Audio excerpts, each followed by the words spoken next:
আওয়ামী লীগ সরকারের পতন হলেও সমাজে এখনো নানা ধরনের ফ্যাসিবাদী প্রবণতা ও ফ্যাসিবাদী কাঠামো রয়ে গেছে। উল্লেখ করে তথ্য ও সম্প্রচার উপদেষ্টা মোহাম্মদ নাহিদ ইসলাম বলেছেন, ব্যক্তি ও সমাজকে ফ্যাসিবাদী প্রবণতা থেকে মুক্ত করতে হলে শক্তিশালী সাংস্কৃতিক আন্দোলন প্রয়োজন।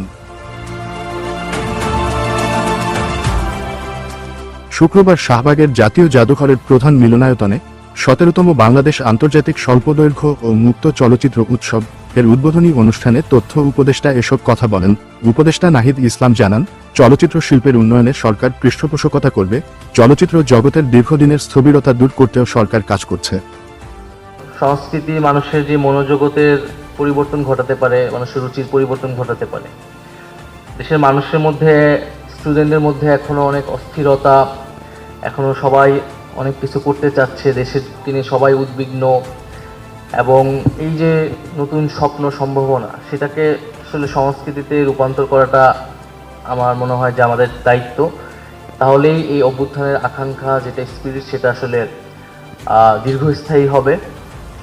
তো সেই জায়গা থেকে আমরা সহায়তা করতে চাই, পৃষ্ঠপোষকতা করতে চাই। জুলাই গণ অভ্যুত্থানের ঘটনাপ্রবাহ নিয়ে চলচ্চিত্র নির্মাণের ওপর গুরুত্বারোপ করে তিনি বলেন, এই অভ্যুত্থানের প্রেক্ষাপট ও প্রকৃত ঘটনার আলোকে চলচ্চিত্র নির্মাণ করতে হবে।